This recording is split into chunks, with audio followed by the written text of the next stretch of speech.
Dan ini ada pertanyaan dari Pak Dendi. Bagaimana kalau mengangkat anak tapi tidak ada surat adopsi tapi sudah tercatat di kartu keluarga sebagai anak? Apakah ini juga akan mendapatkan harta waris atau seperti apa, Abi?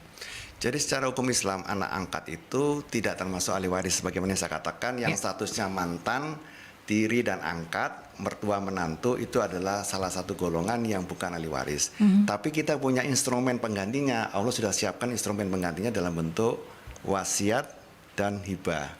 Sehingga kalau kita ingin memberikan harta kita tidak dalam konteks waris, tapi bisa dengan dua cara, mau dihibahkan atau mau diwasiatkan. Monggo terserah yang mana. Itu sebabnya teman-teman yang sudah mempunyai kasus yang sama, tidak punya anak, kemudian dia angkat anak tetangga atau anak orang atau anak saudara, harus dipersiapkan sejak sekarang. Jangan sampai nanti kita meninggal, kasus yang Abi tangani, seringkali seringkali anak angkat itu menjadi sebuah duri dalam keluarga dalam perebutan waris.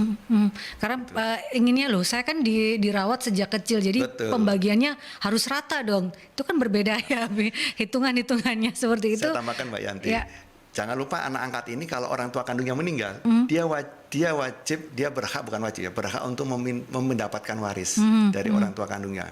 Itu.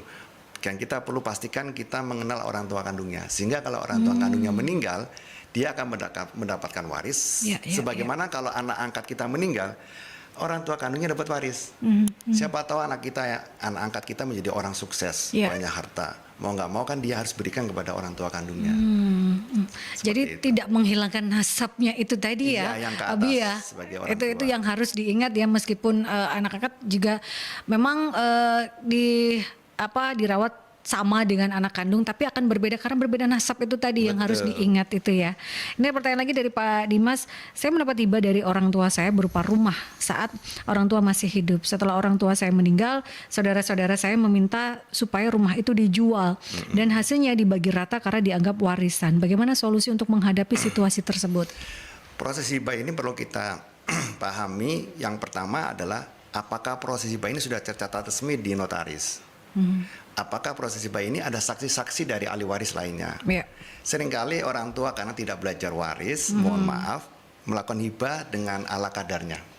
Hanya orang tua dan anak saja. Kemudian tidak ada perpindahan kepemilikan. Sertifikatnya dibalik nama atas nama si A, si B, si C dan seterusnya.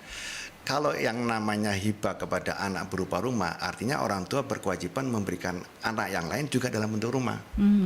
Itu sebabnya proses keadilan sangat diutamakan. Kalau terjadi kasus seperti ini, kalau dia lemah dari sisi dokumentasinya, bisa jadi kalau digugat di pengadilan agama dia pasti kalah. Makanya dianggap itu sebagai warisan, bukan sebagai hibah. Itu sebabnya bapak-bapak, ibu-ibu yang mendengar acara ini, Radio Merkuri yang terhormat, dimanapun Anda berada, yuk kita belajar. Kalau Anda mau belajar bisa panggil Abi, atau belajar sendiri juga boleh dimanapun Anda berada. Tapi kalau Anda mau menyiapkan hibah, tolong sekali, dokumentasinya penting sekali karena kita di negara hukum.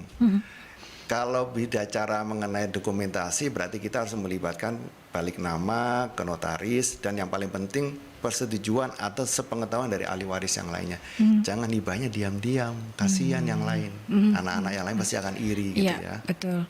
Jadi harus memang sesuai dengan hukum Islam ya, harus ada saksi dalam setiap apapun gitu ya. Saksi muamalah. Gitu. Nah, itu yang harus dipahami supaya itu tadi sahabat tidak menimbulkan intrik dalam keluarga. Drama ya, Pak. Drama gitu ya.